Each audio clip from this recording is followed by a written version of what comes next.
За само 4 часа полицијата на територија на Штип санкционираше 73 возачи во засилената акцијска контрола. Најголем дел од возачите возеле без возачка дозвола.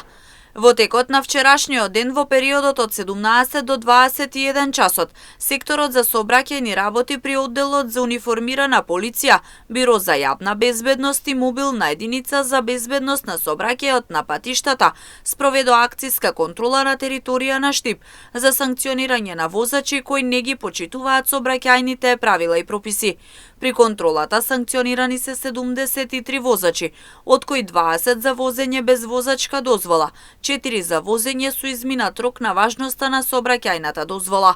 Изречени се 4 мерки за возење без лекарско уверение при вршење на јавен превоз, 2 санкции за непрописно вградени фолии, 5 санкции за возење под дејство на алкохол.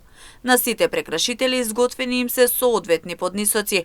Засилена акцијска контрола за брзо возење се спроведе на територија на цела држава, при што беа санкционирани 208 возачи. Од нив 103 возила ја пречекориле брзината во населено место, а 105 надвор од населено место. Сообраќајните контроли продолжуваат и во наредните денови, информираат од Министерството за внатрешни работи. Оттаму апелираат до сите учесници во сообраќајот да ги почитуваат сообраќајните правила и прописи, со цел заеднички да се придонесе за побезбедни патишта.